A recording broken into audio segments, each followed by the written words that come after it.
So you closed for a period of time while renovations were done? Yes, we did. We had to close. Actually, the whole park closed for a little bit because of COVID. Oh, right. However, being that it's a working farm, we still had to come here and tend to animals and beehives and spring planting and all of that. So we continued to safely, very carefully work on some of those things, and we were able to reopen it in 2022. And it complete renovation of the inside of it. The exhibits were built from the ground up. So if you have not been in recent years, you will see something completely different than what you've seen in the past. Yeah, it's beautiful inside. I watched a YouTube video. It's really nice. Thank you. We're really proud of it. Hi, everybody. Thank you for listening. That was Ms. Laura Weber, the Executive Director of the Alabama Agricultural Museum at Landmark Park, located in Dothan, Alabama. She was describing the modern renovations done to the museum and its reopening in 2022. Learn about that and find out how Laura and her team are working on doubling the museum's size in 2023 and how you can help with your donations, memberships, and support. Learn more about this and many other things in this episode of Preservation Oaks, and what a wonderful time this is for the Alabama Agricultural Museum at Landmark Park. Now sit back, relax, and enjoy the program.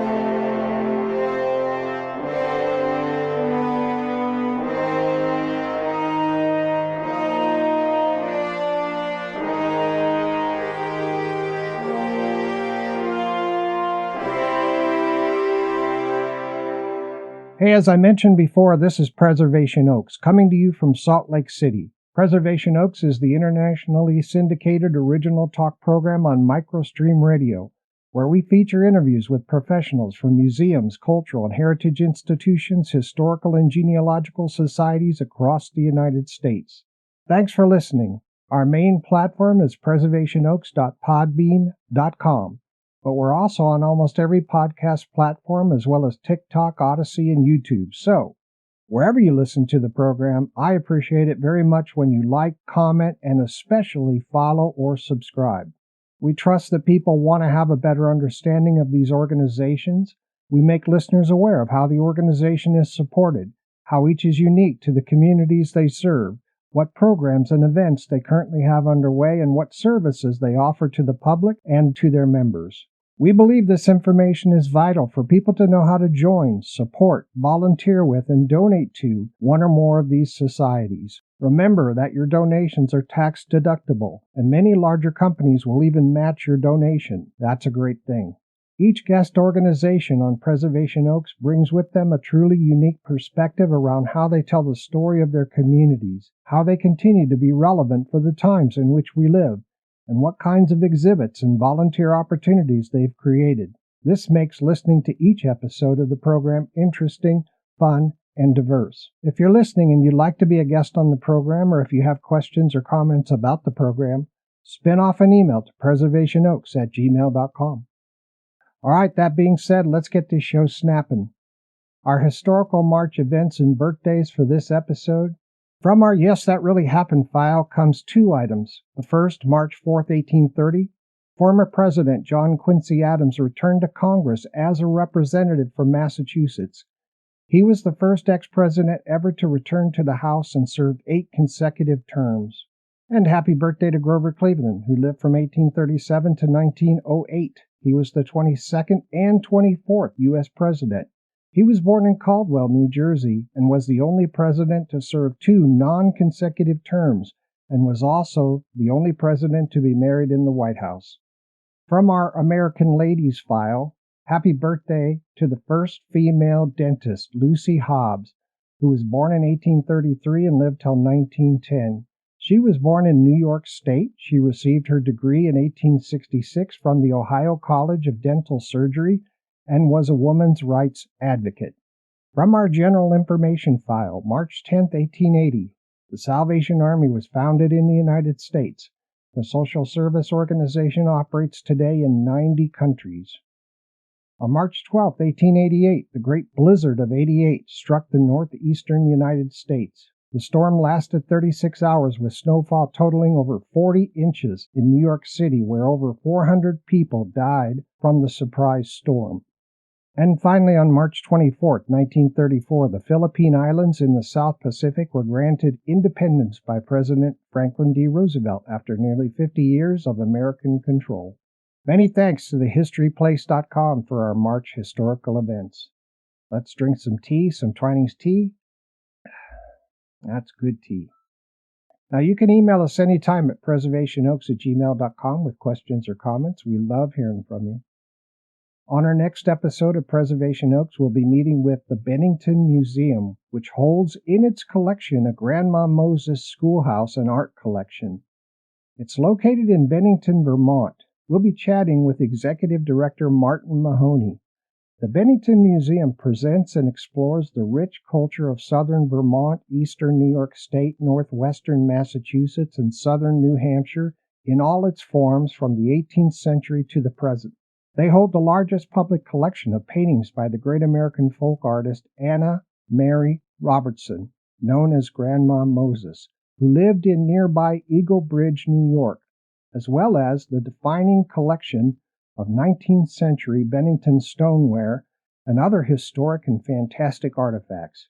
This episode is going to be fun and interesting. The Bennington Museum tells an important story of America, and I can't wait. For this episode, I'm very excited to meet Ms. Laura Weber, Executive Director of the Alabama Agricultural Museum at Landmark Park, which is located in Dothan, Alabama. This museum features artifacts interpreting life on the farm in the 1890s. There's also a gift shop. This is Alabama's officially designated agricultural museum for the state. If you're a resident in the local area, this episode will help you understand what the museum has to offer, how you can participate and take advantage of the worthwhile events the museum sponsors, and how to best support them by volunteering and donating. Here's a brief biography of our guest. Dothan native Laura Weber is a 2003 cum laude graduate of the University of South Alabama. She started her career in the Community Relations Department of the Mobile Arts Council and as a freelance reporter for Mobile Bay Monthly magazine.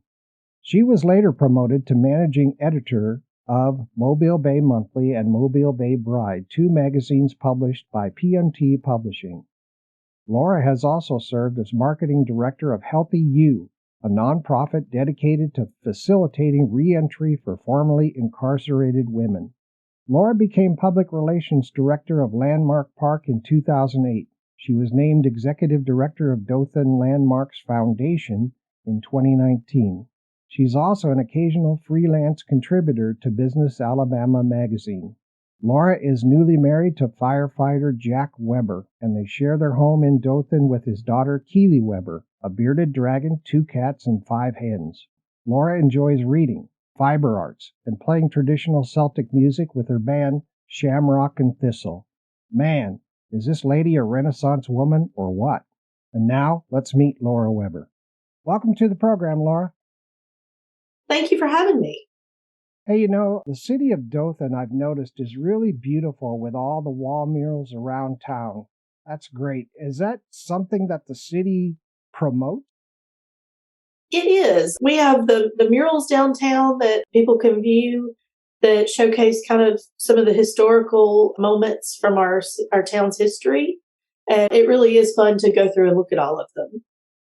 You're known as the peanut capital of the world. That's a big statement. We are. We are very proud of our peanuts here in Dothan. In fact, we also have decorated peanuts around town that people like, another thing that people like to go and look at while they're looking out the murals. Different artists around town have decorated them. usually in some way that has to do with the business that they're nearby. And so a fun thing to do, I have a friend especially that does this. She goes around town and photographs all the peanuts, and visitors love to come and look at all the peanuts and try to see all of them. Oh, very cool. Is there a peanut map somewhere where people can get at the tourist agency or something? Yes, at our Visit Dothan, they do have maps of both the murals and the peanuts. Oh, so if you find yourself in Dothan, check them out and you can get information on where to see all of that stuff. Thank you. So we are very proud of our peanuts. They're very important to our town and to our history. I want to tell people that these are not just kids with spray cans doing these murals. These are really beautiful murals all around town. They are. We're very proud of the art that you can see here in Dothan.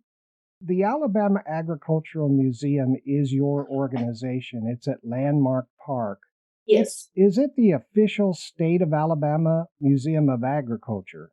It is. It's kind of an interesting partnership. It's kind of unusual in that Landmark Park is a private nonprofit. So we do receive support from our city and state and county, but we're a private nonprofit. However, the Alabama Agricultural Museum is located here at Landmark Park. So that agency is a state agency that's funded by the state of Alabama that just happens to be located here at a private nonprofit.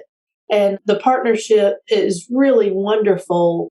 In the museum, you can see artifacts, and then here at the park, you can see the living history farmstead. So they work hand in hand really well together. Oh, fantastic. I think that the Alabama Museum of Agriculture became the official state of Alabama Museum of Agriculture somewhere in the 90s, right?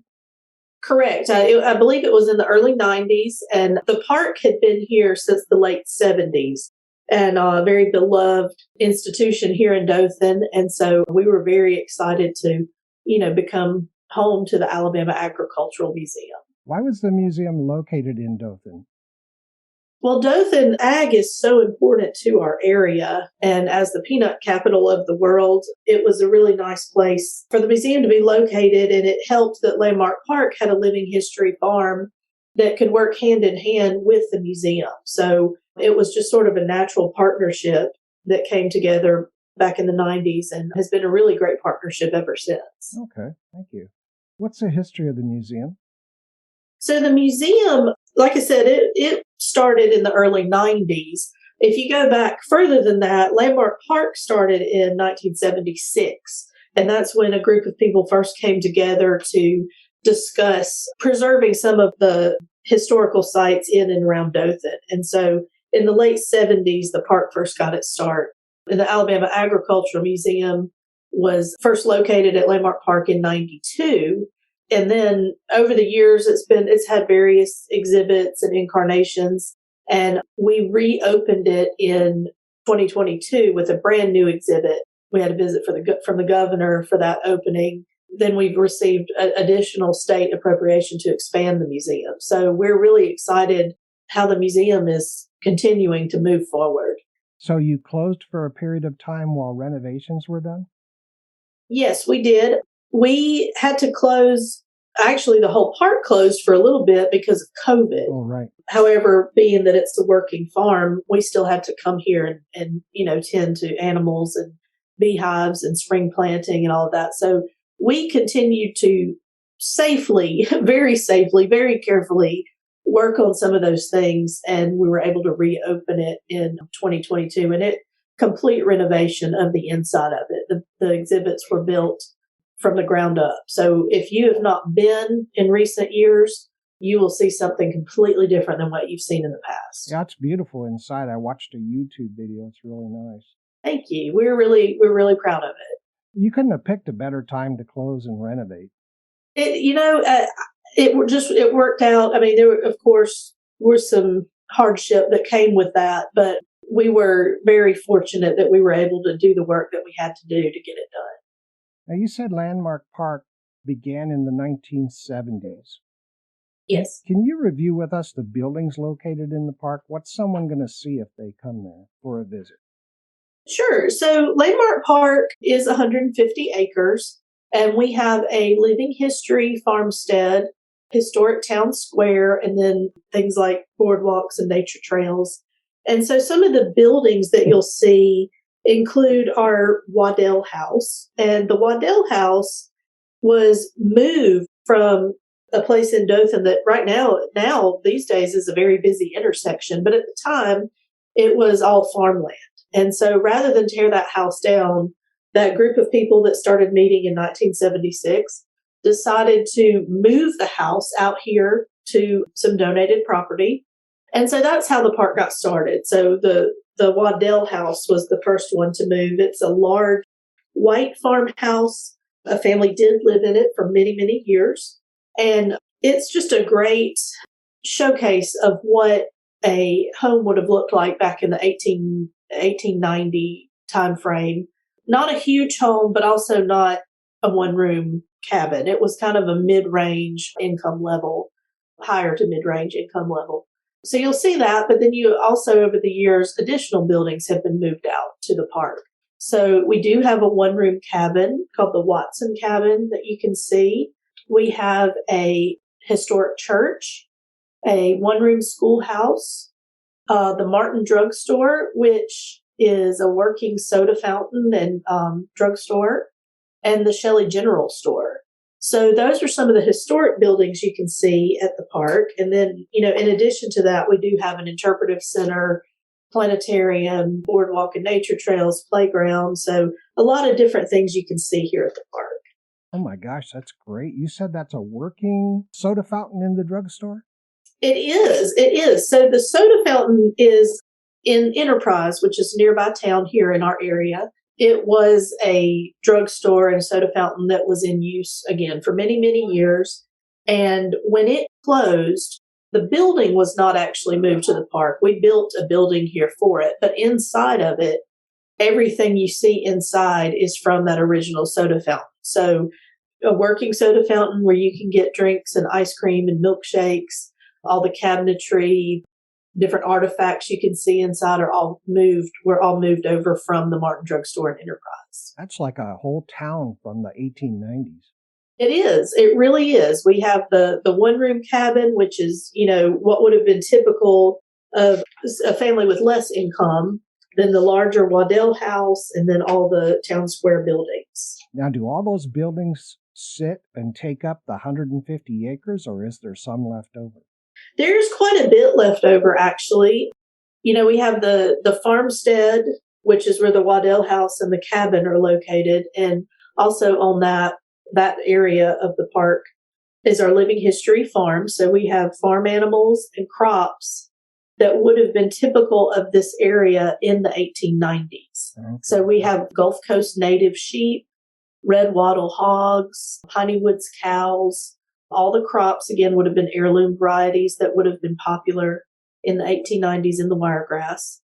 And the farming on the farm is done using methods that would have been typical of the 1890s. So a lot of work done by push plows, plowing with horses and mules, things like that. But then we also have playgrounds.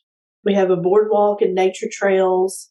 We have an interpretive center that has classrooms and a planetarium in it. Of course, the Alabama Agricultural Museum is located on the acreage. We have a community garden. We have some venues that people can rent for weddings and special events. Oh, cool. And that helps fund our work. And we have a working apiary for honeybees. So we have quite a bit going on the 150 acres that we have. That is very cool. So I can have my wedding there, or I can have a family reunion there? Absolutely, you can. In fact, I had my wedding here. Oh, wow. Yes, we have an activity barn that is set up to look like an old rustic barn, but inside is, modern.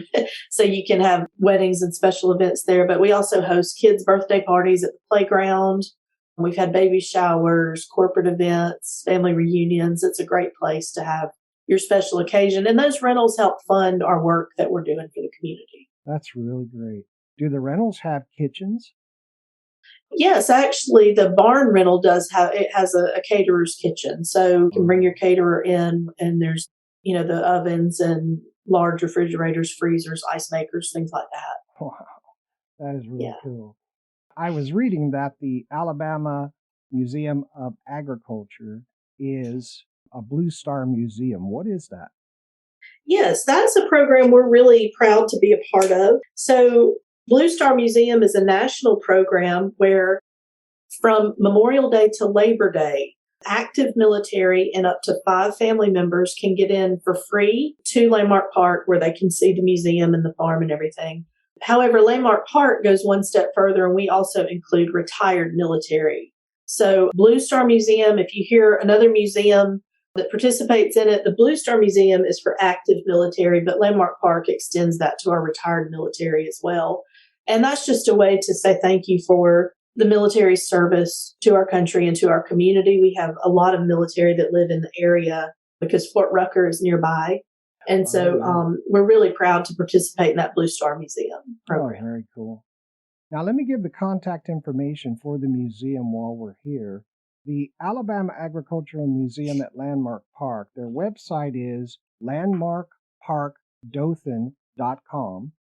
You can find them on Facebook as the Landmark Park Dothan. You can email them at Laura, Laurav, at landmarkparkdothan.com. You can phone them at 334-794-3452. Their visiting address is 430 Landmark Drive, Dothan, Alabama 36303. And their mailing address is P.O. Box 6362, Dothan, Alabama 36302. That all sound right? That is correct. Fantastic. Now, Laura, what's the variety of your membership and the mission and objectives of your museum? Well, Dothan Landmarks Foundation's mission is to collect, preserve, and interpret the cultural and natural heritage of Dothan and the Wiregrass region. And we fulfill that mission through a variety of projects. Our primary goals are to create a better understanding of and appreciation for the lives and times of people who settled Dothan and the Wiregrass so that present and future generations will recognize the contributions of our ancestors to our lives today. And another goal is to create a better understanding of and appreciation for our natural environment of the Wiregrass region. Again, so that future generations can become better stewards of our environment. And we fulfill these goals through Landmark Park. And it's an educational and recreational facility for our citizens and visitors to learn and to use and to enjoy. And so Landmark Park, and again with the Alabama Agricultural Museum, is also unique in that we don't just focus on history and agriculture. We also have our natural history in mind in what we do here at the park. So that's how we fulfill our mission here. We do have memberships here at Landmark Park, a variety of levels that people can join so they can visit for a flat fee during the year instead of having to pay every time they come. Oh, that's great. I bet everybody has a great time. Boy, a planetarium right there, everything I need to look at for farming for the 1890s. And yes. It just is beautiful. Absolutely. Well, thank you. I like it a lot. Do volunteers care for the park or are they paid? We do have a paid staff here, but we definitely rely heavily on volunteers. Yeah. For 150 acres, when you're dealing with the public and school kids and live animals, we need all the help we can get. Oh, yeah. So we love having volunteers. We have some volunteers who come on a regular basis to help, with office work or farm chores or things like that. Then we also have volunteers who only come for specific programming. So if we have a class coming up and we need help either teaching it or assisting to teach it, we do have volunteers that demonstrate that way. So we always tell the community, we wouldn't exist if it wasn't for the community and their support. And one of the great ways that the community can support us is to volunteer. Right. You've mentioned this a couple of times, the Wiregrass region. Is there only one region of Alabama that has this grass called wiregrass? Well, wiregrass, and we actually have an exhibit here at the park that goes into a bit more detail about that. But the wiregrass used to thrive in this area because of the longleaf pine forests that were in this area. And so when we say the wiregrass, we're generally talking about tri-state area that includes Florida and Georgia, but down in the southern region of the states. And so wiregrass is some kind of a plant that is very strong like a wire? It kind of looks like a wire. Okay. And it would thrive in the longleaf pine forests that used to be here, and again, that goes into our natural history that we talk about here at the park. We do have some wiregrass growing here because we get that question a lot. People have never really seen wiregrass because without the longleaf pine forests, it's just not as prevalent as it was in the past. But we have an exhibit here that explains about wiregrass. You can see what it looks like, and it explains why we're called the wiregrass and sort of what happened to all the wiregrass. So we do try to explain that information here through some of our exhibits. But you can, in fact, see it. It is a plant. It's a native plant to this area that you just don't see as much as you used to. Okay. I'll go on my search engine and find pictures of it to see it. You were named executive director in July of 2019. Yes. Can you tell our audience a little bit about your background, how you came to do what you do now? Sure. So I am very much a product of this park. I grew up here in this area. I grew up coming to Landmark Park for summer camps, for field trips, family occasions. I absolutely loved it here as a child. The first time I ever camped in a tent was at a summer camp here at Landmark Park. And so as I, went to college, I was a public relations major at University of South Alabama. Wanted to move back home, and so I came on as the public relations director here at Landmark Park in 2008 and worked at the park doing things like designing the newsletter, writing press releases, going on local news to talk about events that we have coming up. And the thing about public relations is you have to sort of be ready to answer any question that may come your way. So I learned a lot about the operation of the park, a lot about the topics that we teach here at the park. And so that really helped to prepare me for my role as director. In the public relations role, I also talked to the public a lot about what they were interested in, what they'd like to see here. And so I think that has helped to serve me as director. But I always grew up with the love of the outdoors, culture, history. So it was just a natural fit when the job came open. I'm very proud that the board of directors entrusted this role to me. Boy, I mean, with your public relations background, that explains a lot. You're so well spoken. What's coming up on the horizon? Where's the organization headed next? Well, we are planning to continue with refurbishments and restorations of our historic buildings. We have a lot of historic buildings here at the park, and we want to make sure that they're well taken care of. So that's going to be a big push this year, is going through with everything with a fine-tooth comb and trying to take care of what we need to make sure they're preserved for future generations. We're also looking to expand the Alabama Agricultural Museum. That museum will double in size, hopefully by the end of this year or into early next year. And what we want to do with that extra space is showcase more of the artifacts that we have here at the park. We want to have some classrooms in there so people can take classes on various things. We do a lot of dulcimer classes, woodworking classes, dyeing fabrics with natural materials, with natural, plant dyes. So we want to have classroom space to do some more of those things. We're also expanding our exhibit of Native American artifacts that we have here at the park. And we're always looking for new events and activities that may interest people, that may feel a need in the community, so we can continue that mission of educating and preserving our heritage here. Double in size. That is amazing. That is great news. Wow. Now, do you have a lot of tractors and that kind of thing that that are in the museum or that you're going to put in the museum?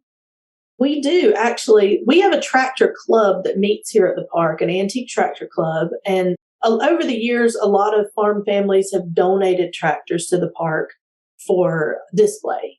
And so part of that exhibit space is going to be what we've been sort of loosely calling Tractor Alley, where we're going to park the tractors inside the museum so people can walk through and see them. Mm-hmm. Right now you can see them. They're parked outside, and we kind of rotate them so that we never have one out in the elements for too long. We do try to take good care of things like that. So yes, we'll have tractors on display, and that's always one of the favorite things to see here. Very cool. You mentioned a Native American display that is coming in this next year. And Yes. I think the Native American tribe in Alabama primarily was the Creek Indians. Is that right? That's correct. That is a big tribe that was here. And what we've sort of done is the park has a large collection of lithics, arrowheads, stone tools, things like that, and also pottery shards. And so we sent our collection to a company to study it and catalog it to tell us which, as much information as they can about each piece.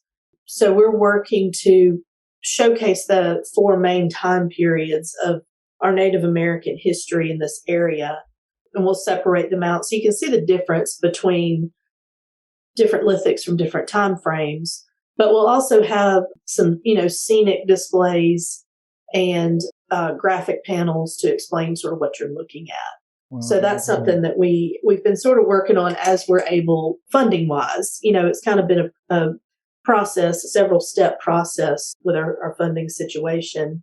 But we're working on that and hope to have that finished by the end of the year. Oh, fantastic. Now, because you have those pottery shards and all that, tells me maybe you've done some archaeology in the park? We really haven't done a lot here in the park. We have definitely had people come in and do workshops. We've had days where people can bring their arrowhead collections and let experts look at them and try to give them as much history as they can just from a brief, study like that. But as for, looking in this area in particular, no, we haven't really done a lot here, but it's definitely an area that the public is very interested in. So we're excited to be able to bring that to the public. Are you connected with the tribes at all? We've worked with the Porch Creek. They are a supporter of the project. Our education director is a member of the Muskogee Creek, which are in the Florida area. So she has some connections with that tribe. And we've just had a lot of support to bring more Native American history to the park so people can learn about it. And we just want to make sure we do that in the right way. We want to make sure that, the Native American voices are being heard and telling their story. So we're excited to bring that to the public. We think that's something that people are very interested in, and we love anything that celebrates our history. We love bringing that to the public. Yeah, you're doing that in such a professional way, and I really admire that. Thank you. Can you tell us a couple of funny or interesting stories from your museum's history? Well, anybody that's worked in a museum probably knows there are many, many funny stories that we could tell. Some you probably don't want to hear about, but anytime you work with the public and with live animals, I always say you never know what's going to happen. But one thing that I really enjoyed, I took up beekeeping because of my work here at the park. During the COVID situation, actually, when we weren't shut down, but we were doing, very limited programming because we didn't want people in close quarters. I decided I was going to sort of shadow our beekeepers while they worked with our apiary. And one of the most interesting things that I've ever done is learning about beekeeping. And so I had been working with a master beekeeper for a while, kind of one-on-one, just because that was just how it was at the time. And it came to swarm season, and it was time to catch my first swarm. And I don't know if you know a lot about beekeeping, but basically a ball of bees will fly to a tree limb, and the bees surround the queen. They're trying to protect her. So my master beekeeper said, here, take this cardboard box and shake that limb until the bees just fall into the box. Oh. I was terrified, but it was fine. So that's like a really interesting memory for me, is catching my first bee swarm. I love animals of all kinds. So I've seen river otters out here. I've seen beavers out here, deer. We've seen turkeys. So anytime we see an animal that's slightly unusual, that's a great memory for me. Yeah. I love working with the kids and hearing some of their questions and their comments on, how people lived without electricity. That's always a fun thing to listen to is, trying to wrap their heads around not having access to televisions and phones. Yeah. We've heard some really funny stories, comments from kids in that way. So yeah, I mean, there's so many little stories that just make up our experiences here, and they mean a lot to us. Yeah, very rich history. For Back sure. in the days when, you couldn't rely on a tractor with an auger to dig you a trench or dig you a well. It was you and Absolutely. a shovel. That was it. Exactly. And that's one of the things that I love seeing, especially kids, but adults too, their eyes open to the fact that this was not an instant gratification time period. Yeah. This was something that, our 1890s, our ancestors, they didn't waste anything. They had to plan out everything. You couldn't just wake up one day and decide you want a new shirt. You had to have somebody make it for you, make it yourself. Sometimes grow your own cotton to make it. So that's been fun to, myself included, to really open our eyes to the fact that our ancestors worked extremely hard to get us to where we are today. Oh, yeah. Plus, women with children, people with families, that all took so much time. Yes. Oh, man. Yes. Now, you mentioned that you have a Native American exhibit starting this year sometime. You have tractors. You're going to expand the museum. You have the Waddell home and the one-room cabin, the Watson cabin, the church, the schoolhouse, the drugstore, the general store, and probably many more items, the planetarium and so on. Is the home furnished, the Waddell home? I'm curious about what kind of exhibits are on display. Yes, well, inside all of the historic buildings, they're all furnished to showcase what life would have been like in those areas in the 1890s. So, for example, the one-room schoolhouse has desks and blackboards and American flag. It's set up to look like what it would be in the 1890s, or actually when that school was in use. The Waddell house is furnished with antique furniture, quilts, things like that.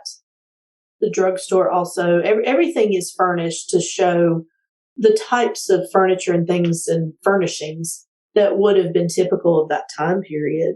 In the Ag Museum, in the Alabama Agricultural Museum, the way that exhibit is laid out is you start in basically like a cabin, and you move from the cabin into the field, into the barn, into a processing plant, and then into a gift shop, or not a gift shop, but a general store. So you sort of see the product from start to finish, or the farmer, waking up in the morning and following the products to the general store. And then on the natural history side, we do have an exhibit on the longleaf pine ecosystem, and that's where you can learn about wiregrass, the longleaf pine forests that were so prevalent here in the past. So we try to, show our natural history all the way up to really modern farming techniques that we do in some areas. Oh, very cool. Laura, it's time for our first break for a few minutes. Okay. All right, listeners, we'll be right back after these important messages.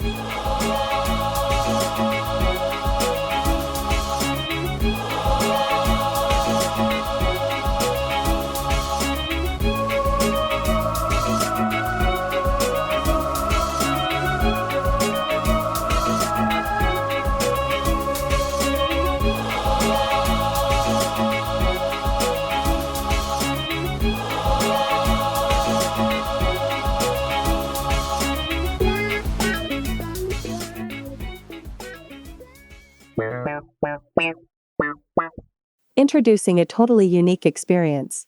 The Alabama Agricultural Museum at Landmark Park at 430 Landmark Drive, Dothan, Alabama, 36303. This is a great place for you and your family, where state-of-the-art immersive environments, interactive exhibits, and dramatic films take you on an amazing journey of the agricultural history of Alabama. Discover a world where the changing of the seasons and the patterns of farm life are as fascinating as national battles fought by passionate people. The Alabama Agricultural Museum at Landmark Park, their legacy is yours. Visit their website at landmarkparkdothan.com or call 334-794-3452 for more details, admissions, and hours. Donate, volunteer, and become a member today. Your family will thank you for that.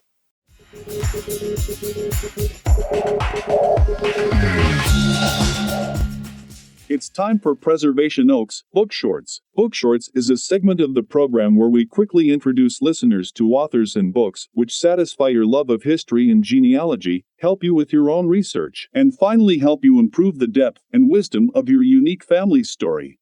Welcome to Book Shorts.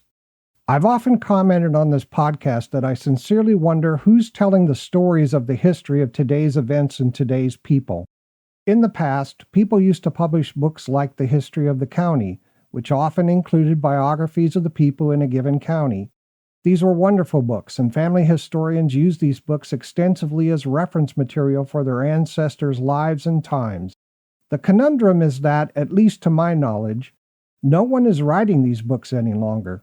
And so my fear is that it may actually become much more difficult for future family researchers to find information about their ancestors, their communities, and their lives during these times. I ran across a book that I think you'll like, and that addresses this issue. On this installment of Book Shorts, we're very privileged to be joined by author Michelle Fishburne to chat about her new book, Who We Are Now, Stories of What Americans Lost and Found During the COVID-19 Pandemic. I believe this book will help every reader understand how others were feeling about the pandemic and how they dealt with the dramatic shift in our lives during this time in history. The book, which is published by UNC Press, will be available in March 2023, but you can pre-order it now. Michelle, welcome to Book Shorts. Thank you, Sean, for having me. I really appreciate it. First of all, I'd like to say how awesome the concept of your new book is. I haven't read it yet because it comes out in March, but I wanted listeners to hear about it and pick it up when it's available. I'm really excited about people meeting the 100 people in this book. So I appreciate that you're excited because I think people will really connect with each and every one of them. Yeah, 100 people. That's fantastic. How did you think of this idea? Well, it didn't come about a natural way. Maybe a lot of ideas don't. I had lost my job in the COVID spring from a nonprofit, and I was laid off, and I tried for months and months and months to find a new job, and I had no success. And so on July 30th of 2020, the lease on my post-divorce house was up, and my youngest was going off to college. So I found myself without a house, a spouse, a job, or a kid to take care of. And that was pretty scary for a 57-year-old woman who never thought that she was going to be in that position. Oh, yeah. And so, but what I did have was my motorhome and my dog Buddy and tons of curiosity about what people's lives were like during the pandemic. And every time I heard about a new type of profession in the pandemic, like what somebody was going through, like a ballet dancer, how does a ballet dancer in a ballet company keep their muscle memory and everything when they can't practice with everybody else? So I was super curious. And so I thought to myself, well, what am I going to do when the movers come and take all my stuff and put it in storage and I move into my motorhome? And I thought, you know what? I'm just going to start driving and I'm just going to ask people about their lives during the pandemic. And I don't know if you're familiar with Humans of New York, Brandon Stanton's work. No. But he went and photographed thousands of people. And as he was doing it, he asked them about their lives. And I thought, all right, I'll sort of do a Humans of New York website. I'll share it on social media and I'll use this to get a job and then I'll be done. But as I was doing it, people said to me, you mean this isn't a book? You mean you aren't preserving this for posterity? You mean you aren't offering this up to the rest of the world so that they can process what we've all been through? And so then I realized that I was actually being pretty selfish and that really it's something I needed to do for everybody. So that's how it became a book. Wow, that's fantastic. What a great idea. Can you give us an overview of the book? Sure. I interviewed hundreds of people all over the United States, most of them face to face, between September 2020 and September 2021 about their lives during the pandemic. I made sure that they were very, very diverse people from all over the country. And I asked them all the same question, which was this. It's January 1st, 2020. What was your 2020 supposed to be like? And what did it end up being like through to the present? And I recorded them on my phone on the Otter app, which is a transcription app. So I caught their audio and it turned it into text. And most people spoke for about 30 to 45 minutes, almost literally without breathing. People were so ready to tell their story. It was pretty incredible. You have a great cross section of individuals in different fields. Oh, yeah. A ballet company manager, a mayor, a gun shop owner, a restaurant owner in New York City, a hair salon stylist in a retirement community in Montana, a mobile axe throwing business owner in Georgia, nurses, doctors, parents who lost children, performing actors and musicians. Yeah, it's a broad, diverse group. Oh, great. Fantastic. Where's the best place for somebody to get a copy of the book? Well, I think the easiest thing to do probably is to go to my website, whowearenow.us, and go to the book page, and that tells you various places where you can get it online. And of course, go to your independent bookstores, and hopefully they will have it. And I'm doing some book events. My first one is a virtual book event with Greenlight Bookstore in Brooklyn the night before the book comes out in hard copy on March 14th. So on March 13th, I'll be talking about it, and my interviewer will be a gentleman by the name of Chris Belair, who is a monologue writer for Jimmy Fallon's show. And Chris is in the book, and he will be interviewing me virtually about the various people in the book. Oh, that's fantastic. Are you on Twitter? I am on Twitter. The handle is whowearenow.USA. I have to follow you there so that I can retweet when your book comes out. Oh, thank you. Yep, no problem. Are you working on another book? I am. It's been hard to find another subject that is equally as compelling. And so I had thought about climate change and then pivoted to something that was a little bit more, upbeat. So I was going to go around and interview people about their unusual lives, living in tree houses and lighthouses and off the grid, and people living in school buses, etc. And that was the plan, and I had already started it. But this past weekend, I lost my little traveling companion, Buddy. And so I don't know that I want to go and do the motorhome all over again for 12,000 miles without him. So I am reassessing, but for sure, there's going to be another Who We Are Now book. And what the topic will be, maybe I don't quite yet know, but it'll have the same format, which is just a listening and sharing out of a collection of diverse people's stories about something that touches each of us. I thank you so much for doing this work. That is just great.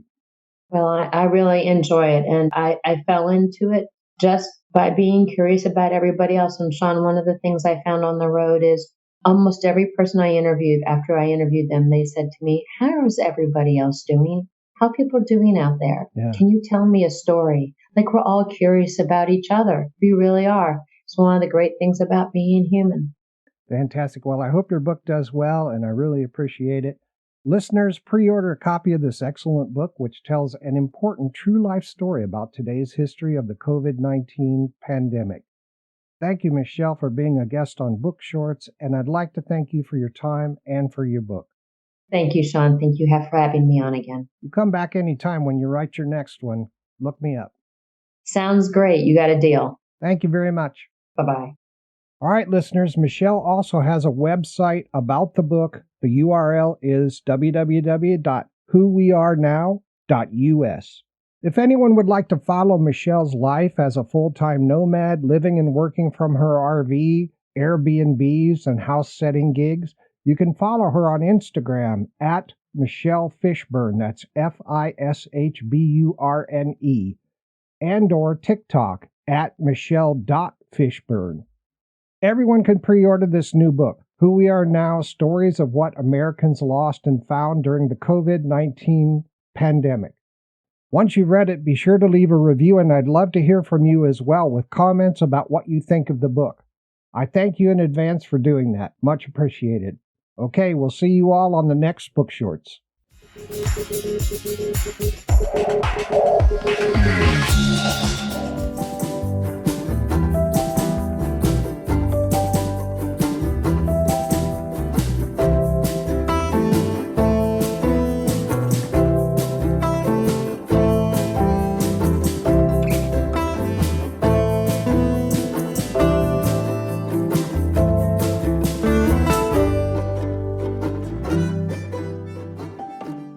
Welcome back to Preservation Oaks. I'm your host, Sean Thomas Radcliff, and we're here today with Laura Weber from the Alabama Agricultural Museum at Landmark Park, located in Dothan, Alabama.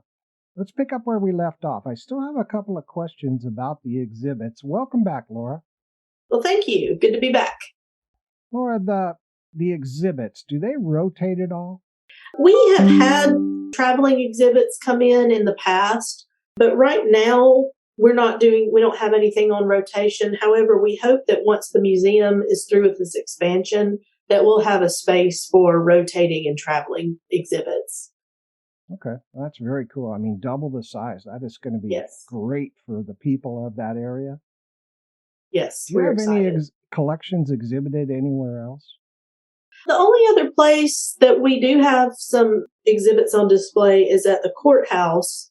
In the jury waiting room, we have some historic photos that we help to kind of curate that collection, and captions that explain what exactly you're looking at. So most everything is housed here on our property, but we do have that photo exhibit in the courthouse. Oh, I wish I would have had that when I was on jury duty. I would have learned something that day.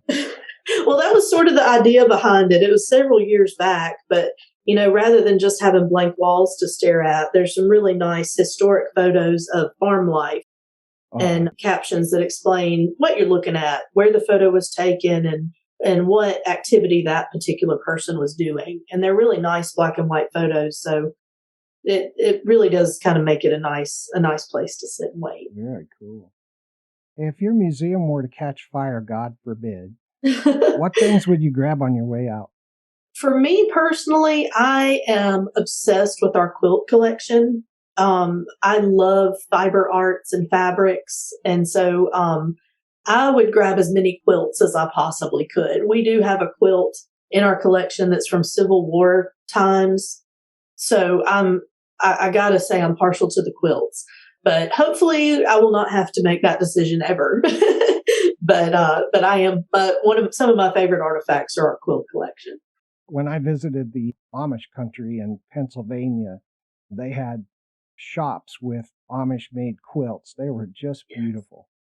They are beautiful, and they're really a nice showcase of when I talk about, number one, there was no instant gratification, but also number two, these quilts use scraps of fabric, scraps of string, feed sacks. They tried to use everything they could get their hands on. They didn't want anything to go to waste. Mm. And so, the quilts tell a really important story just by themselves. Oh, yeah. You can probably date those like a timeline of when the quilt was made. Yes, you absolutely can, based on the pattern, based on some of the fabric colors. You can tell a lot if you know what to look for. And we do have experts in these various fields that help us. I certainly don't know how to date the quilts. I've learned quite a bit in my time here, but we work with a lot of experts in these various fields that help us with that. Yeah, you're so lucky. You got to learn beekeeping and all about quilts and who knows what else. I've learned so much in my time here. I've learned how to play the dulcimer. I've become a beekeeper. I have beehives at my house now because that's just absolutely fascinating. I've learned various needle arts like knitting and crocheting. I did try to make a quilt block, and it gave me a whole new appreciation for the quilts, even more than I already had, because it's not easy. It's extremely time consuming. But I've tried to take advantage of, every chance I've had to try something or learn something, I love taking advantage of those, even if it turns out to be something I'm no good at. I tried basket making once. I was terrible at that.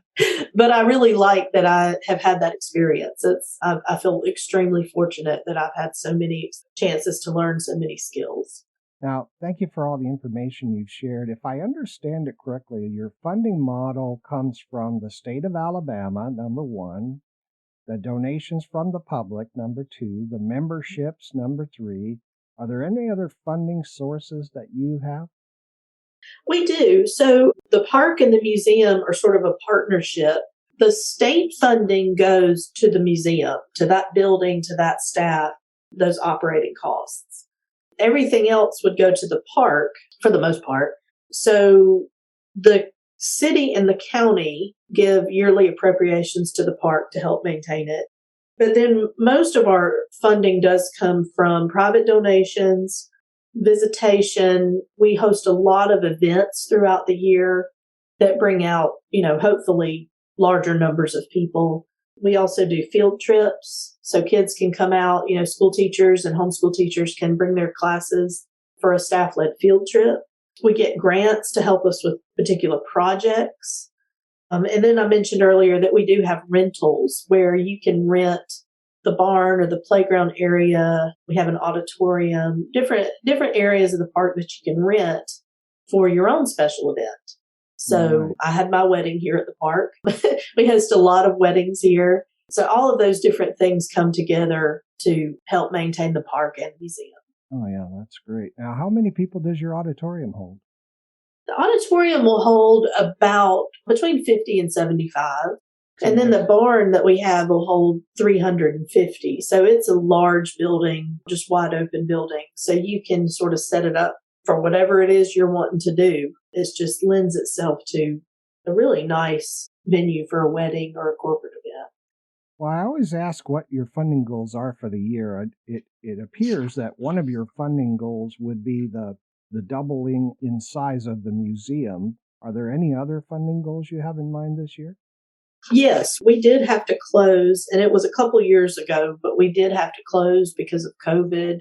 But we also dealt with the aftermath of that because schools were not taking field trips.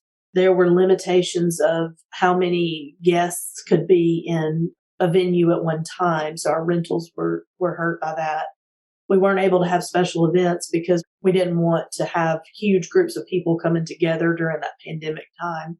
What we're trying to do now is sort of rebuild our finances. We're fine. We're not in any kind of danger or anything like that, but we feel like we did sort of lose some momentum because of that. And it takes a lot to maintain this park with a working farm, historic buildings. It just takes a lot to maintain all of it and to do it properly. Right. We don't want to take shortcuts or anything like that. So our goals right now are to money that comes in, we want to put towards restoring and preserving our historic buildings and just maintenance, general maintenance of the park, making sure that it looks nice, making sure that it's safe, and just make sure we always are where we need to be in terms of especially safety, but maintenance, aesthetics. And then, we're always looking to add new events. So hopefully events will turn into money makers for us, but usually to start those, you have to invest. So right now, we're just looking to rebuild some of the lost revenue that we missed because of the pandemic. Right. You have any trusts? We do. We have different trusts for various families that have been set up. We also have a tribute fund where people can make a donation in memory or in honor of someone. Right. People donate in memory of maybe a loved one who's passed away or in honor of someone's birthday. For somebody who you don't know what to buy for, sometimes that's a nice thing to do. We do a year-end appeal where we ask, for donations at the end of the year. We sell sponsorships for our special events to help us offset the cost to do those events. And so that helps. That way, anything we bring in on the day of the event is profit. We're not having to pay out to cover our expenses. And then just, general donations.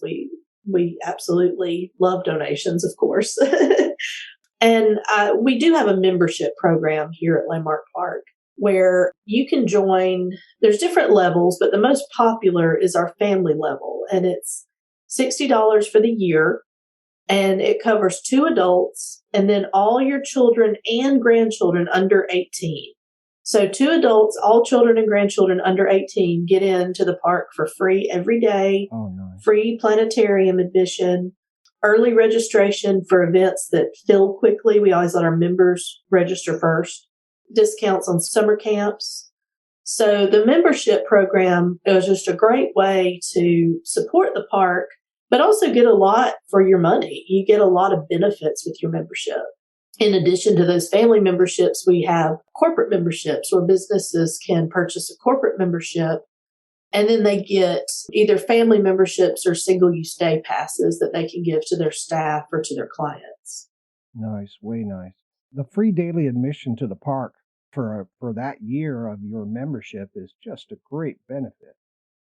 It really is. And we have a lot of members who take wonderful advantage of their membership benefits. They come and, bring kids to play on the playground.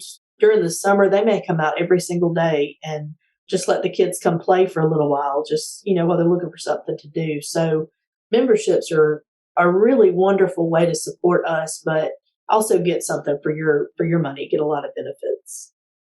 What kind of events? You've mentioned the events a couple of times. What kind of events or fundraising activities does the museum offer?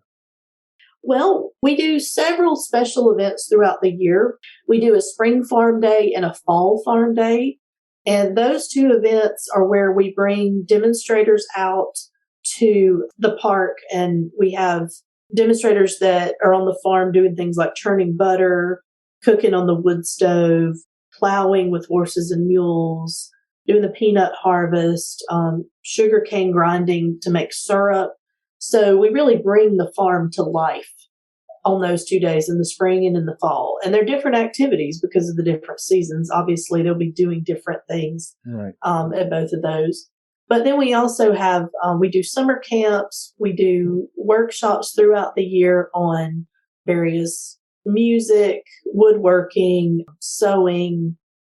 We do, like I said, dulcimer class. We have a reptile feeding because we do have reptiles in the science section of the park, nice. where we talk about the natural history. We do have live reptiles that you can see. We do a Victorian Christmas event. And we've 2 new events that we've done, a bluegrass festival that's become extremely popular. We've done it twice, and people love the bluegrass festival. Oh, yeah. And then also a Native American festival. So those are some of the ones that we have regularly every year, but we're always looking to add new things, a new workshop, a new festival. I really like having things to offer to the public. I think they enjoy it. And we like doing that because it helps to fulfill our mission. Yeah, those are some nice events. Wow. Really nice. So, in terms of school children, you've mentioned a lot of different things. As a school child, can I come to the park and, for instance, learn how to churn butter? Absolutely. We have many options when it comes to field trips for kids, and we work with both classroom and homeschool classes so that we try to, have something to offer any different situation that there might be. One of the more popular programs we do is called Living History, and that's where the kids are split into very small groups, so maybe 4 kids to an instructor, and they get to actually do hands-on tasks like plowing with a horse or cooking lunch on the wood stove, churning butter. We do chair caning. And so the kids get just totally immersed in these hands-on activities. And then they all come together and eat lunch that they help prepare, kind of old-fashioned, ham and greens and things like that. Yeah. So Living History is a very popular one, but we have others as well. We have seasonal sessions that are only offered at certain times of the year. And then we have field classes that a teacher can, just book with us at their convenience. All of our field trips meet the state standards for education, various state standards depending on the program, for history and science. So when a teacher comes to a field trip here, yes, it is loads of fun. And I totally believe it's lots of fun, but it also is very educational and it's up to certain educational standards. It's not just a day out of the classroom. It's a day to enhance what they're learning in the classroom. That is very cool. Your partnership with the teachers, with the educators, that's just fantastic. Well, we love having the kids come. And I mean, I talk a lot about the kids. It's great for adults too. I mean, I learn something new almost every time I help with these programs. So, even if you're a member of the general public and wouldn't necessarily come on a field trip, you learn a lot at the special events and just on a day-to-day basis here at the park. Oh, yeah. Does your museum publish any kind of a newsletter? We do. We publish a quarterly printed newsletter. And that is a benefit to our members. So you get one of those in the mail. And then we also do send out about once a month, we'll send an email out to our email list. So even if you're not a member, you can be on the email list. And it just tells you information about events that are coming up.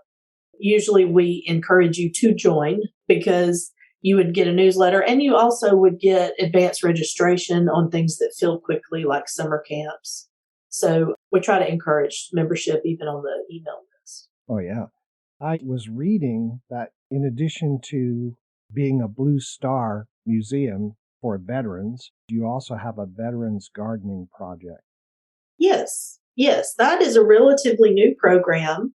And we have a community garden here at Landmark Park, which is about 36 raised garden beds. And we have partnered with Wiregrass RC&D and Alabama Cooperative Extension System.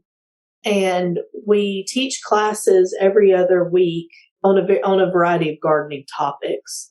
We've covered things like spring planting, composting, growing herbs, just different gardening topics. And we encourage veterans and their families to come to those. And then they also can get in for free for the season to come and work their raised beds. So they get, different raised beds that they can maintain. And it's a good way for networking, for fellowship, for family time. Like I say, we have a lot of veterans and military in our area because we're so close to Fort Rucker. And so this has become a very popular project. And it's not just for veterans, but, that it started as a project for veterans to come as, like I say, for networking and fellowship. And then the food that's grown in the Veterans Garden, they do take some of it, of course, but whatever's left over, we take to our local food bank. So it kind of serves two purposes for the veterans, but also for the needy in our area. Wow, you're really doing some great work there. Thank you. Now, you've got all of these various properties, I guess I'd call them, or buildings, plus the museum. What kinds of records or historical artifacts has the museum received as donations from the public? Quite a few artifacts and records. We have we have a small library here in our interpretive center where we have family histories. So families who were instrumental in maybe establishing our town. We have some histories that have been typed up that we keep here in the library. We've also received a lot of different farming implements. So things like plows, different farming wagons and things like that we have in our collection.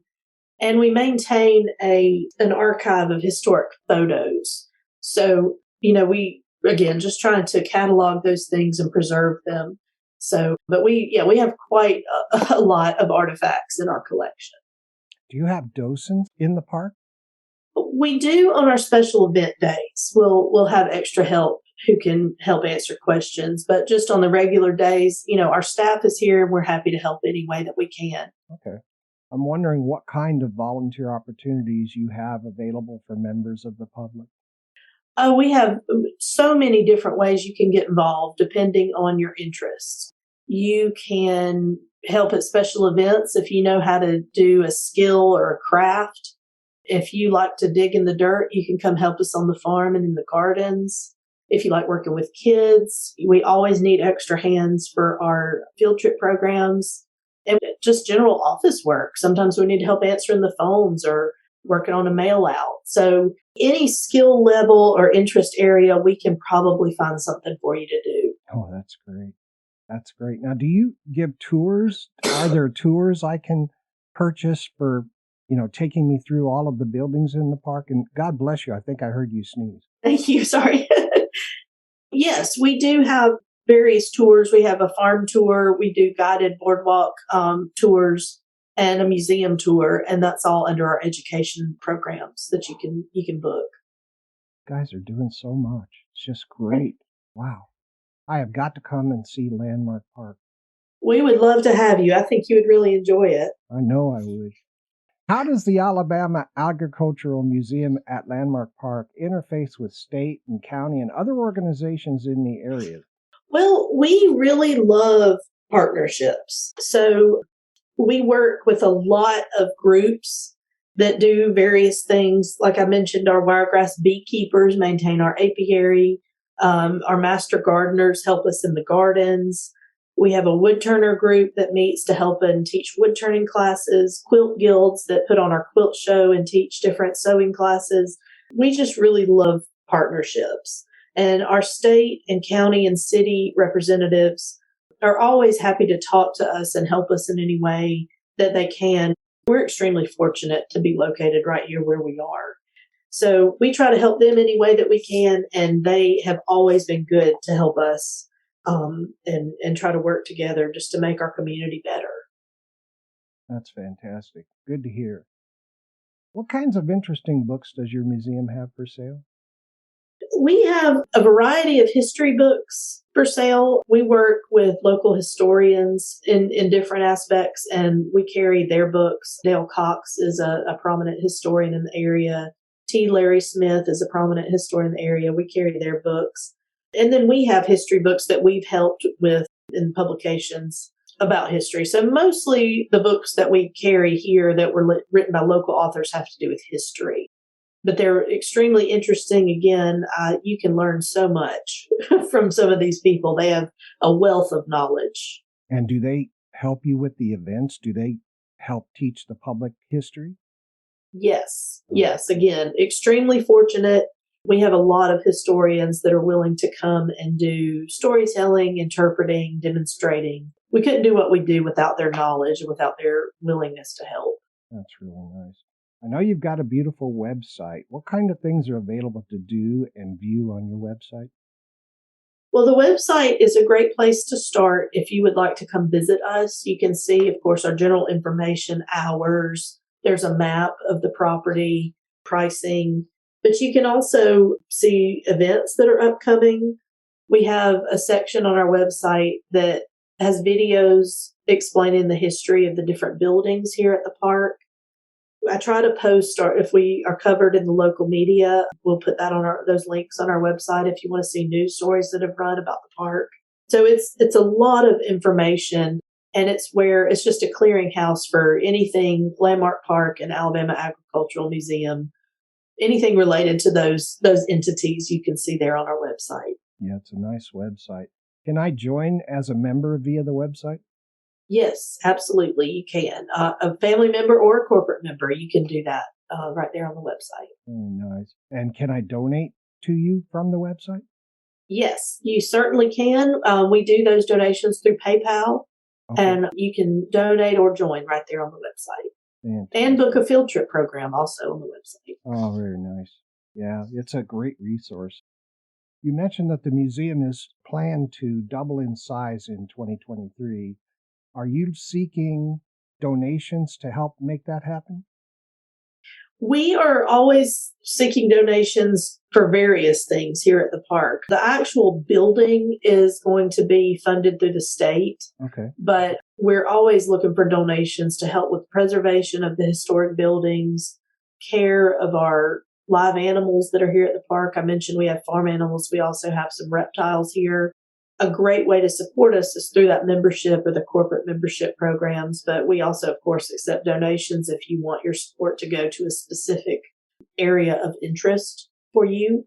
So yes, historic preservation, like I say, even if it doesn't go directly to the build, there's always costs associated with historic preservation and keeping everything, in good shape, all the artifacts and the buildings. Right. I guess I would ask, do you have any current initiatives or needs of the museum that you want people of your area to know about and support? We're basically this year we're focusing a lot on preserving these buildings. So we're planning to do a lot of work to the Waddell House, which is again that big house that sort of started it all, that was moved to the property in the late 70s. We're going to be doing some preservation work on it this year. And as we finish that, we'll be looking at the other buildings on our property to make sure the roofs are good, the paint jobs are good, that everything's safe. One thing I would like to do is make sure that every building is handicap accessible. As historic buildings, some of them are not, and we're slowly working through each one to get ramps on them to make sure that they're handicap accessible. Good. So that is something that I would really love to see this year. So really like building work and historic preservation of buildings is big on our minds this year. Okay, Dothan and Hudson County and Alabama, your donations are needed, and you know why.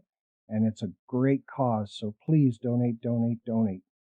My next question is just to capture some of your thoughts about how best to keep history and community support flourishing for the current generation, the K through 12 folks. One of the ways that I see that really gets through to kids is giving them these hands-on immersive experiences. Just from my unscientific observations, they seem to retain information better when they get to actually experience it instead of just listening to it or seeing it. So I think that by offering these hands-on and immersive experiences, it creates these memories that last forever. I know that just from personal experience. I remember coming here as a child, and I think coming here as a child helped to instill appreciation for science and history and culture. And so creating these memorable experiences is a great way to keep kids interested in history. And it also creates a lot of appreciation for the work that goes into farming, past and present, letting them see just how hard our ancestors worked to get us to where we are today, and also creating an appreciation for the work that goes into our food and fiber that we get, in modern times. So I think by offering these interesting, immersive experiences is a really great way to keep that support at the top of mind for our kids. Yeah, I can't wait till you guys are able to invest in something like a Star Trek holodeck or a time tunnel or something like that. Oh, I can't wait either. That would be amazing. Wouldn't that be cool? Now, do the kids dress up in the 1890s kind of garb when they do some of the immersive activities? They do, actually. Not in all of them, but in the living history field trip that I mentioned earlier, the girls will put on skirts and aprons, and the boys will put on suspenders and hats and little handkerchiefs or bandanas.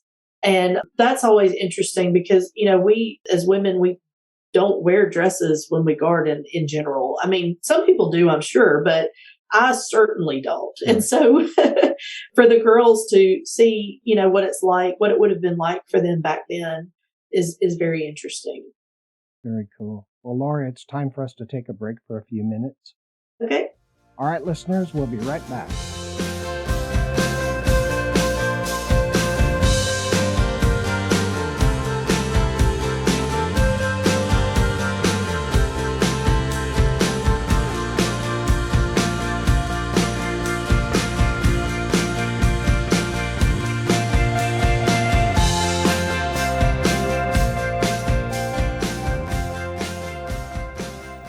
The Alabama Agricultural Museum at Landmark Park's mission has been to preserve the natural environment and heritage of Southeast Alabama's Wiregrass region. Landmark Park is more than just a place to look. It is a place to participate and experience.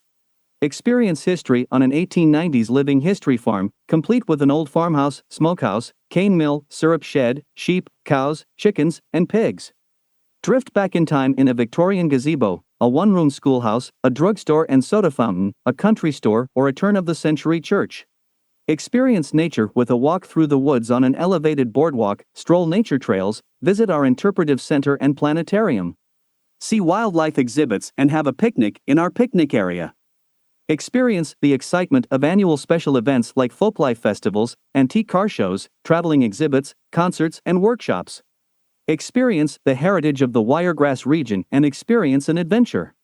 Visit their website at landmarkparkdothan.com or call 334-794-3452 for more details, admissions, and hours. Donate, volunteer, and become a member today. You'll be glad you did.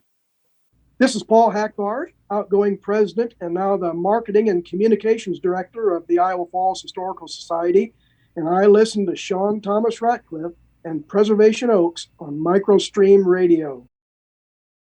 This is Linda Rogenkamp, treasurer of the Onega Historical Society Building Committee, and I love listening to Preservation Oaks on MicroStream Radio.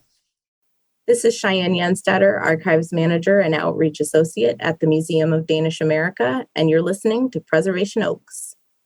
I was created by a consummate professional. Everything was just right, notes perfect, precise keys, and the shine, oh my. I was so shiny. John bought me. He was good to me, and that man could play. We'd practice almost every day. Then he'd clean me, and I'd be ready for the next day. Occasionally, he'd give me a good bath and shine me up. What a life we had, driving from place to place, and playing while people danced. Others would join in, and we'd all have a grand time making music.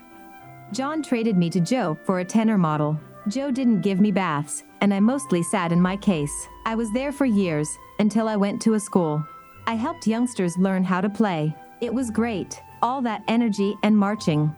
But I didn't get the upkeep I really needed, and eventually, well, I was put away because I wasn't shiny anymore. My pads were old, hadn't had a good bath in decades, had a few dents, and there were a couple of key guards broken. Finally, I was given to the Historical Society. They made sure all my parts were like new. My shine is back. Now I look slick. I'm in a glass enclosure and not a case. Every day, people talk about how beautiful I am, the good times when John and I played music, and in the background, they play songs from when I was with John. I feel good that I can help others understand the past, which I guess I'm now a part of. Rather than throwing it out, please donate historical records and objects to your local historical society today.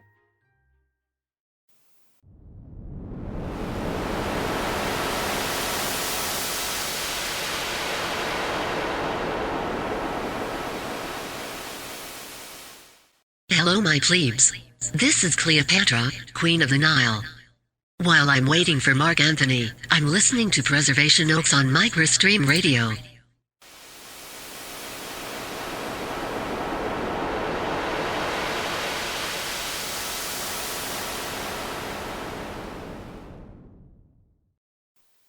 Nine out of 10 family historians agree Preservation Oaks is the best podcast on the internet. And now, back to Preservation Oaks.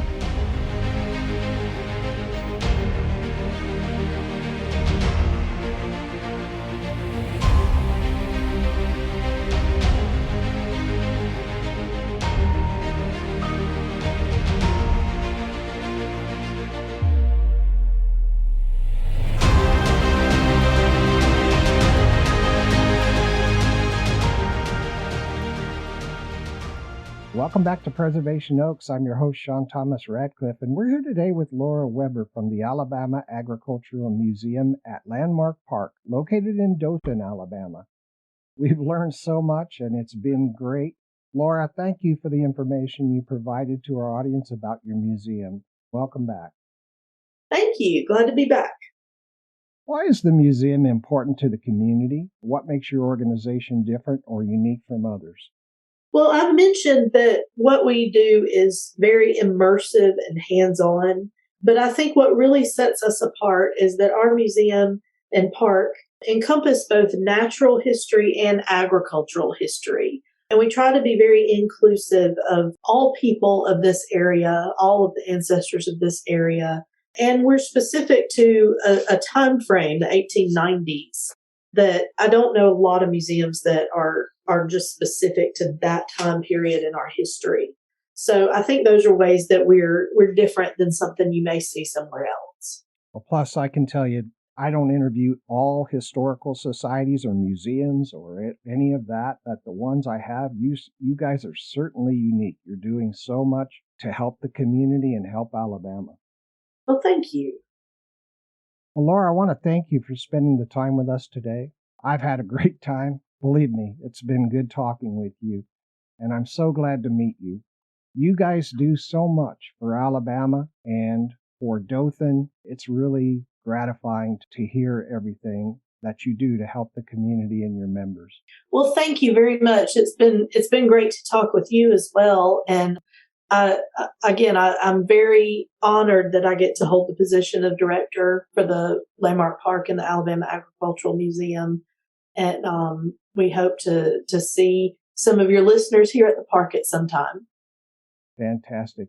Thank you. And with that, we'll end our time with our guest, Laura Weber, Executive Director of the Alabama Agricultural Museum at Landmark Park, located in Dothan, Alabama. Listeners, please stay tuned for my comments and wrap-up, which is coming up next.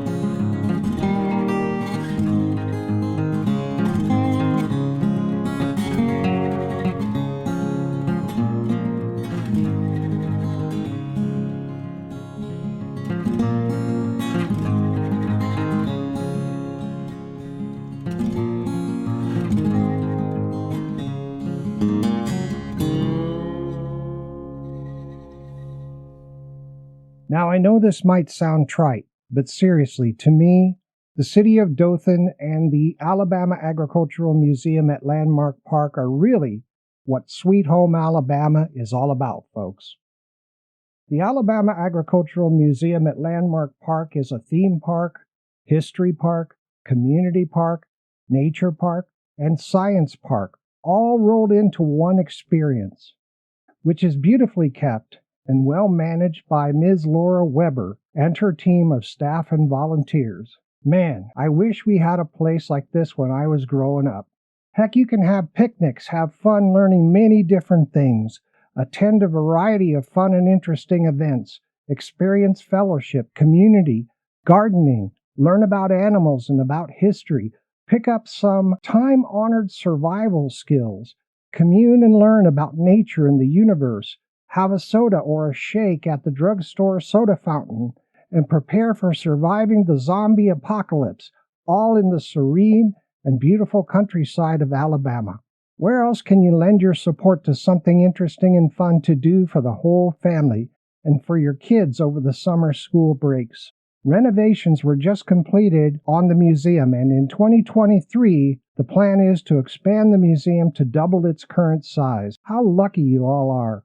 It's hard for me to express how honored I was to have met Executive Director Laura Weber and to learn more about Alabama, the city of Dothan, Landmark Park, and the Alabama Agricultural Museum at Landmark Park. There's something for everyone in the community, and this is a place that I hope everyone in Alabama continues to support and appreciate. It's well worth it. Please become a member today. There are some really great perks you and your family will receive when you're a member. Get the family membership for a great value. When you're a member, you can also help influence the future of the museum and the park. Perhaps if they don't have one already, they could consider putting in a fishing pond, or perhaps a basketball, baseball, putting green, soccer field, or skateboard park. It takes a diversity of members, visitors, and donations to maintain the high-quality experience at Landmark Park. The current priorities are to expand membership, to focus on maintenance of the historic buildings at Landmark Park. And because the museum and Landmark Park were impacted by the COVID pandemic, they have a goal for 2023 to build up the organization's financial strength. That's where you all come in. Please help support the Alabama Agricultural Museum at Landmark Park today. Ms. Laura was kind enough to review the funding and fundraising particulars of the museum, so you know where the funds are going, what the priorities are, and that every second of your time and your donations go toward this wonderful location, which is unique and well worth your support. I hope you folks in Dothan, Houston County, Mobile, Birmingham, Montgomery, and other places across Alabama realize what you all have there in Dothan and Landmark Park. This is a place that makes life fun and exciting, both for adults and kids of all ages. Now let me give the contact information for the museum. Once again, the Alabama Agricultural Museum at Landmark Park. Their website is landmarkparkdothan, DOTHAN.com. You can find them on Facebook at Landmark Park Dothan. You can email them at Laura, LAURAV, as in Victor, at landmarkparkdothan.com. You can call them at 334-794-3452. You want to visit them at 430 Landmark Drive, Dothan, Alabama 36303. And their mailing address is P.O. Box 6362, Dothan, Alabama 36302. Now, if questions occur to you and you'd like more information, please connect with the museum via the contact information provided. If you're a listener in the area the museum serves and you're not already a member, please consider joining and supporting them. I hope this information helps the audience understand how valuable the Alabama Agricultural Museum at Landmark Park is for the community and what kinds of excellent amenities they have to offer. The Alabama Agricultural Museum at Landmark Park is truly one of our preservation oaks. Okay, that's a wrap for this episode. Music used today is from Chris Hagan, Track Tribe, Steve Adams, Scott Holmes, and Cymbalbird. MicroStream Radio is a registered trademark. You can visit us at www.microstreamradio.com. This broadcast is owned and copyrighted by MicroStream Radio. It cannot be rebroadcast, downloaded, copied, or used anywhere without the written permission of MicroStream Radio. Thanks to everyone for listening. This is Sean Thomas Radcliff. We'll see you all next time on Preservation Oaks.